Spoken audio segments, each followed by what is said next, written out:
Hello friends, welcome to my channel Sunayan's classroom. আজকে তোমাদের জন্য ডেইলি মক টেস্ট সিরিজের 23 নম্বর মক টেস্ট নিয়ে এসেছি, মক টেস্ট নাম্বার 23। এর আগে আমরা 22টা মক টেস্ট নিয়েছি, যার মধ্যে দুটো মক টেস্ট নাম্বার 10 এবং মক টেস্ট নাম্বার 20 আমাদের রিভিশন মক টেস্ট ছিল। এবার মক টেস্ট নাম্বার 30 কোনো রিভিশন মক টেস্ট হবে না, সেটা আমাদের ফাইনাল মক টেস্ট হবে এই সিরিজের। তারপরে আবার মক টেস্ট সিরিজ নতুন করে শুরু হবে, কিন্তু 30 নম্বর মক টেস্ট অনলাইন মোডে নেওয়া হবে। সেখানে যে ফার্স্ট এবং সেকেন্ড হবে, যারা ফার্স্ট সেকেন্ড হবে তাদেরকে পুরস্কার দেওয়া হবে। ডেফিনেটলি গিফটস কী থাকবে না থাকবে, কীভাবে দেওয়া হবে সব জানাবো পরে একটা ভিডিও করে। যারা আমার চ্যানেল আজকে প্রথম, আমি বলবো চ্যানেলটাকে সাবস্ক্রাইব করো। ভিডিওগুলোকে, এই মক ভিডিওগুলোকে, শুধু আজকেরটা নয়, এর আগের মক টেস্টগুলোকে, প্রত্যেকটি মক টেস্ট তোমরা দাও এবং নিজেদের প্রাপ্ত স্কোর কমেন্টে জানাবে। এটাকে হ্যাবিটের মধ্যে নিয়ে এসো। চেষ্টা করবে প্রত্যেক দিনের মক টেস্ট প্রত্যেক দিন দেওয়ার। আজকের মক টেস্টকে কাল করো না, কালকের মক টেস্ট পরশু করো না। যেদিন মক টেস্ট নিয়ে আসবো সেই দিনই তোমার সময় মতো একটা সময় বেছে নিয়ে সেই সময়ে তুমি মক টেস্ট দেবে। জরুরি নয় যে তুমি লাইভ মক টেস্ট দেবে, না পারতেও পারো, কিন্তু যদি লাইভ মক টেস্ট দেওয়া সম্ভব হয় তাহলে লাইভে মক টেস্ট দেবে, সেটা কিন্তু একটা আলাদা এক্সপিরিয়েন্স। ওকে, আর দেরি করছি না, তোমাদের জন্য আজকের মক টেস্টের প্রথম প্রশ্ন তোমাদের স্ক্রিনে। Watches are imported dash India dash Switzerland. Watches are imported dash India dash Switzerland. Preposition থেকে প্রশ্ন দেওয়া আছে, imported dash India dash Switzerland. প্রথমে জানতে হবে ইম্পোর্ট কথাটির অর্থ কী। ইম্পোর্ট কথাটির অর্থ হচ্ছে, আমি জানাচ্ছি, যদি কেউ পারো তো চ্যাট বক্সে জানাও, যারা লাইভ এক্সাম দিচ্ছ। ইম্পোর্ট কথাটির অর্থ কী? ইম্পোর্ট মানে, আমি বলছি আমদানি করা, তাই না? আমদানি করা ইম্পোর্ট। ইম্পোর্ট মানে আমদানি করা। তাহলে আমদানি করছো, কোনো একটা জিনিসকে তুমি নিয়ে আসছো, ডেফিনেটলি সুইজারল্যান্ডের আগে কি বসবে এটা তোমরা বুঝতে পারছো, ফ্রম বসবে। অপশন এ এবং অপশন সি দুটোতেই ফ্রম আছে। এবার আমাদের কাছে প্রশ্ন, তাহলে ইন বসাবো না ইনটু বসাবো? ইন বসাবো না ইনটু বসাবো? আমি উত্তর দিচ্ছি, watches are imported into India from Switzerland. কেন ইনটু ইন্ডিয়া? এটা সুইজারল্যান্ড, এটা ইন্ডিয়া। সুইজারল্যান্ড থেকে ইন্ডিয়ার ভিতরে আসছে, বাইরে থেকে ভিতরে আসছে, তার মানে ইনটু বসাবো। আমাদের দেশের মধ্যে আসছে তাই ইন, একটা অভিমুখ বোঝাচ্ছে তাই টু, দুটো মিলিয়ে into. So watches are imported into India from Switzerland. Question number 2 তোমাদের স্ক্রিনে। You should intervene dash the matter and settle it. You should intervene dash the matter and settle it. তোমাদের কাছে আমার প্রথম প্রশ্ন, উত্তর তো দেবেই। ইন্টারভিন কথাটার অর্থ কী? ইন্টারভিন কথাটির অর্থ কী? You should intervene dash the matter and settle it. Intervene কথাটির অর্থ কী, আর উত্তর কী হবে? তোমাদের জন্য সময় দিচ্ছি আমি আরও 10 সেকেন্ড উত্তর লেখার জন্য। 10 সেকেন্ড সময় দিচ্ছি, তাড়াহুড়ো নয়। ইন্টারভিন শব্দের অর্থ যদি জানো, বাংলা অর্থ কী হবে? আমি বলছি, ইন্টারভিন কথাটির বাংলা অর্থ হচ্ছে হস্তক্ষেপ করা। হস্তক্ষেপ করা, হস্তক্ষেপ করা, তার মানে ইন্টারভিন। ইন্টারভিনের নিয়ারেস্ট মিনিং তোমাদের জানতে হবে। ইন্টারভিন কথাটির একটি ভালো নিয়ারেস্ট মিনিং আছে, ইন্টারসিড, INTERCDE। ইন্টারসিড করা মানে ইন্টারভিন করা, মেডিয়েট করা, মধ্যস্থতা করা, তাই না? MEDIATE, মেডিয়েট, সেখান থেকে মেডিয়েটার আছে। তাহলে you should intervene dash the matter, ইন্টারভিনের পরে ইন বসাবে। You should intervene in the matter and settle it. Next প্রশ্ন, কোয়েশ্চেন নাম্বার 3 তোমাদের স্ক্রিনে। He steeped dash superstition. He steeped, STEEPD। He steeped dash superstition. Superstition কথাটির অর্থ হচ্ছে কুসংস্কার। তোমরা প্রত্যেকে জানো এটা। সুপারস্টিশন মানে কুসংস্কার। সে কুসংস্কার আচ্ছন্ন, সে কুসংস্কার আচ্ছন্ন। এই যে কুসংস্কারে আচ্ছন্ন, এই অর্থটা বোঝানোর জন্য স্টিপড কথাটিকে ব্যবহার করছি। হি স্টিপড ড্যাশ সুপারস্টিশন। উত্তর কী হবে? প্রিপোজিশন কী বসবে? স্টিপডের পরে প্রিপোজিশন কী বসে? হি স্টিপড। উত্তর হবে হি স্টিপড ইন সুপারস্টিশন। সে কুসংস্কার আচ্ছন্ন। He steeped in superstition. Clear? Next প্রশ্ন, কোশ্চেন নাম্বার 4 তোমাদের স্ক্রিনে। He came home and began to work. খুব ইন্টারেস্টিং প্রশ্ন, খুবই interesting. Turn into simple sentence, সরল বাক্যে পরিণত করতে হবে। যারা জানো না তারাও পারবে করতে। আমি হিন্ট দিচ্ছি, সরল বাক্য মানে সেই বাক্যে একটাই ফাইনাইট ভার্ব থাকে, only one finite verb, only one finite verb, একটা মাত্র সমাপিকা ক্রিয়া থাকবে সরল বাক্যে। আমাদের যে বাক্যটি প্রশ্নে দেওয়া আছে সেই বাক্যে সমাপিকা ক্রিয়া দুটো আছে। কোনটা কোনটা?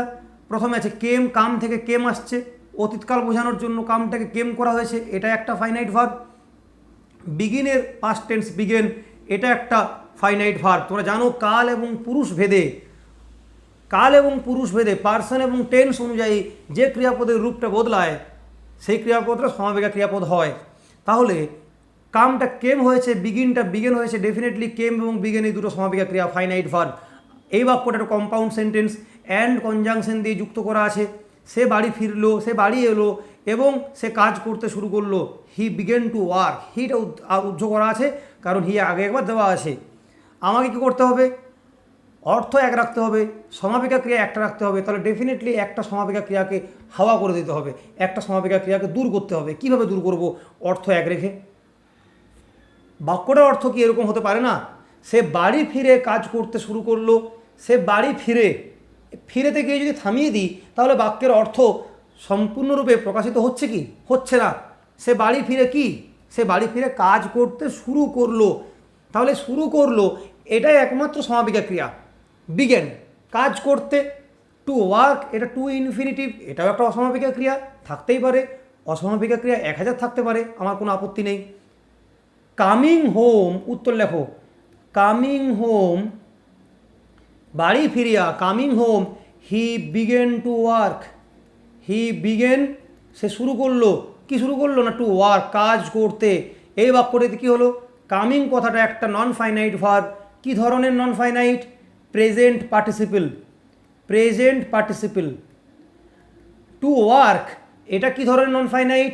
এটা টু ইনফিনিটিভ, এটা টু ইনফিনিটিভ, টু ইনফিনিটিভ। উল্টো দিকে বিগেন কথাটি, এই ক্রিয়াপদটি একমাত্র সমাপিকা ক্রিয়া যেটা বিগিন ক্রিয়াপদের পাস্ট টেন্স, যেটি বিগিনের পাস্ট টেন্স। বাড়ি ফিরে সে কাজ করতে শুরু করলো, বাক্য কিন্তু আমাদের সরল বাক্য হয়ে গেল। নেক্সট প্রশ্ন, 5 নম্বর প্রশ্ন তোমাদের স্ক্রিনে। I have many friends in Kolkata because I am living here for a long time. সেন্টেন্সটাকে ঠিক করতে বলেছে, কারেক্ট করতে বলা আছে, ভুল দেওয়া আছে। তোমাদের জন্য এই প্রশ্নের সময় 30 সেকেন্ড, ডট 30 সেকেন্ড সময় দেওয়া হবে। প্রত্যেকে উত্তর লেখো। সম্পূর্ণ বাক্য লেখার টাইম পেলে সম্পূর্ণ বাক্য লিখবে, নতুবা যেটুকু পরিবর্তন করতে হবে সেইটুকু লিখে দাও লাইভ চ্যাটে, তাতেও নাম্বার ধরবে। I have many friends in Kolkata because I am living here for a long time. কলকাতায় আমার অনেক বন্ধু আছে কারণ কলকাতায় আমি অনেক দিন ধরে দীর্ঘ সময়ব্যাপী বসবাস করছি, দীর্ঘ সময় ধরে বসবাস করছি। কোনখানে ভুল আছে? আমি বলছি, হিন্ট দিচ্ছি, টেন্সে ভুল আছে, কিন্তু টেন্সের ভুলটা কোথায় ভুল? আর সময় দেবো না, এই প্রশ্নে আমি আর টাইম দিচ্ছি না। আমি বলছি এই বাক্যটি দেওয়া ছিল প্রেজেন্ট কন্টিনিউয়াস টেন্সে, আই অ্যাম লিভিং। এই বাক্যটি হবে প্রেজেন্ট পারফেক্ট কন্টিনিউয়াস টেন্সে। কি হবে? Present perfect continuous. কেন প্রেজেন্ট পারফেক্ট কন্টিনিউয়াস হবে? কারণ কোনো একটা কাজ অতীতের একটা পয়েন্ট অফ টাইম থেকে শুরু করে যদি বর্তমান পর্যন্ত ঘটতেই থাকে, ঘটে চলেছে বোঝায়, তাহলে এবং দীর্ঘ সময়ব্যাপী আজকে দাঁড়িয়ে, বর্তমানে এই মুহূর্তে দাঁড়িয়ে যদি বলি দীর্ঘ সময়ব্যাপী কোনো কাজ হয়ে চলেছে, ঘটে চলেছে, বা আমি ঘটিয়ে চলেছি, তাহলে এই দুটো ক্ষেত্রে প্রেজেন্ট পারফেক্ট কন্টিনিউয়াস টেন্স আমরা ব্যবহার করি। কলকাতায় আমি দীর্ঘ সময়ব্যাপী বসবাস করছি, তার মানে I have been living in Kolkata, I have been living here for a long time. I am living হবে না, হবে I have been living. Next প্রশ্ন, 6 নম্বর প্রশ্ন তোমাদের স্ক্রিনে। What is the time dash your watch. পিএসসির মোস্ট ফেভারিট কোশ্চেন, বারবার পরীক্ষায় দেয়। What is the time dash your watch, what is the time on your watch, by your watch, এটা জিজ্ঞাসা চিহ্ন দেবে। On your watch, by your watch, in your watch, to your watch. খুব specific প্রশ্ন, উত্তর মাথায় রাখতে হবে। আমি বলছি উত্তর, এই বাক্যে সময় দেবো না, না পারলে হবে না, ভুল উত্তর দেবে। তোমাদের মনে হবে ঘড়ির, এটা ঘড়ির ডায়াল, এর উপরে সময় দেখা যাচ্ছে। কেউ ভাববে ঘড়ির ভিতরে সময় থাকে, না, তোমার ঘড়ি অনুযায়ী কটা বাজে, তোমার ঘড়ি অনুযায়ী কটা বাজে। আমার ঘড়িতে একরকম টাইম দেয়, তোমার ঘড়িতে একরকম টাইম দেবে, তো তোমার ঘড়িতে কটা বাজে তার মানে তোমার ঘড়ি অনুযায়ী কটা বাজে। What is the time by your watch is the correct answer. Next প্রশ্ন তোমাদের স্ক্রিনে 7 নম্বর প্রশ্ন, they returned with flying colours. They returned with flying colours.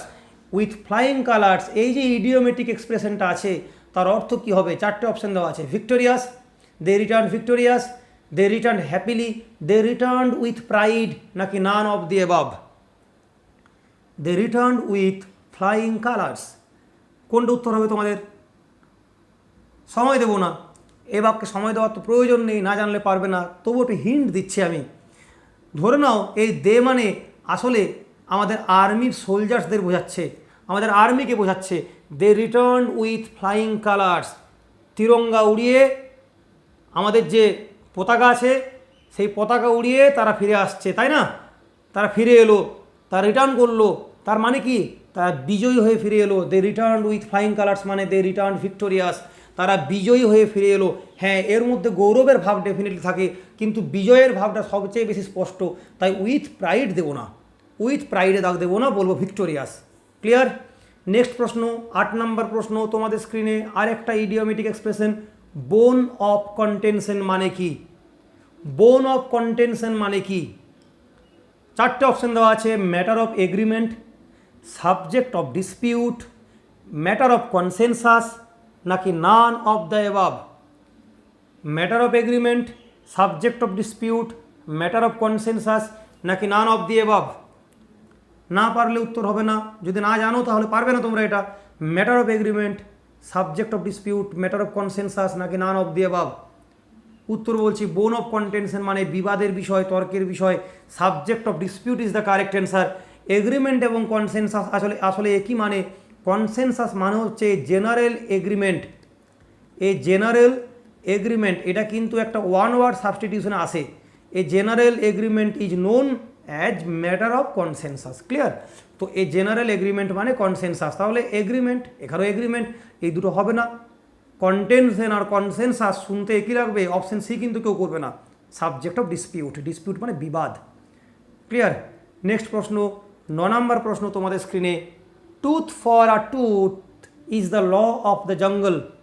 Tooth for a tooth is the law of the jungle, বা eye for an eye, an eye for an eye, চোখের বদলে চোখ, দাঁতের বদলে দাঁত, এটা জঙ্গলের নিয়ম, এটা জঙ্গলের ল। তার মানে কি? তার মানে কি? Retaliation, revenge, retribution, all of the above. খুব ভেবে চিন্তে উত্তর দেবে। আবার বলছি, ভেবে চিন্তে ভাবনা চিন্তা করে উত্তর দিও। টুথ ফর এ টুথ তার মানে কি? রিটালিয়েশন, রিভেঞ্জ, রিট্রিবিউশন, নাকি অল অফ দি অ্যাবাভ, নাকি all of the above. Retaliation, revenge, retribution, নাকি অল অফ দি অ্যাবাভ, কোনটা উত্তর হবে? নিশ্চয়ই বদলা নেওয়া, রিভেঞ্জ, তাই তো? কিন্তু রিটালিয়েশন, রিট্রিবিউশন মানেও রিভেঞ্জ, এরা প্রত্যেকে রিভেঞ্জের synonym. So all of the above is the correct answer. Retaliation মানেও রিভেঞ্জ নেওয়া, রিভেঞ্জ মানে তো আর রিভেঞ্জ ঠিকই আছে, বদলা। রিট্রিবিউশন মানেও তাই, উত্তর হবে all of the above. Next প্রশ্ন, আমাদের শেষ প্রশ্ন তোমাদের স্ক্রিনে, do not conceal anything from me. Do not conceal anything from me, আমার থেকে কিছুই লুকিও না। কনসিল করা মানে লুকোনো। 4টে ফ্রেজাল ভার্ব আছে, এই 4টে ফ্রেজাল ভার্বই তোমাদের আজ শেখানো হবে। Hold back, hold in, hold up আর hold to. Hold back, hold in, hold up, hold to, কোনটা উত্তর হবে? কোনটা উত্তর হবে? আর সময় দিচ্ছি না। Do not conceal anything from me তার মানে হচ্ছে লুকোনো, মানে হচ্ছে হোল্ড ব্যাক করা। হোল্ড ব্যাক মানে লুকোনো। তাহলে হোল্ড ইন মানে কি? হোল্ড আপ মানে কি? হোল্ড টু মানে কি? প্রথমে করো হোল্ড টু।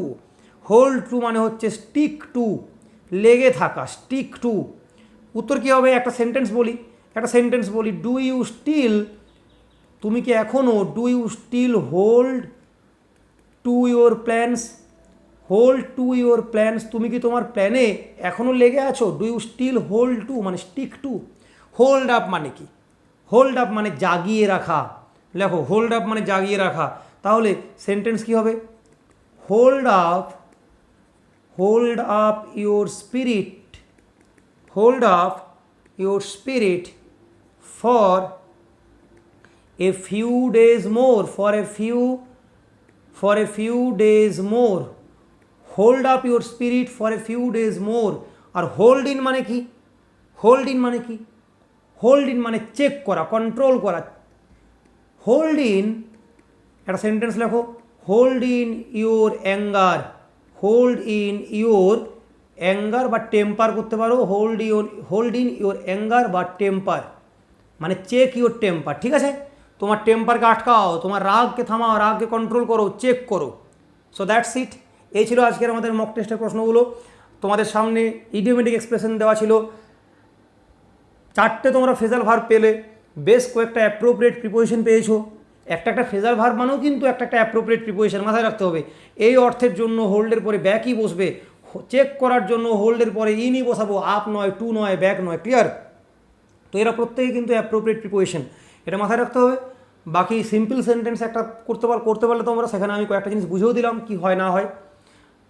তো এই আমাদের mock test. Next mock test কালকে নিয়ে আসবো। যারা পুরো মক টেস্ট দিলে নিজেদের স্কোর জানাও কমেন্ট সেকশনে কমেন্ট করে, আর মক টেস্ট কেমন লাগলো ডেফিনেটলি জানাতে ভুলবে না। Thank you so much.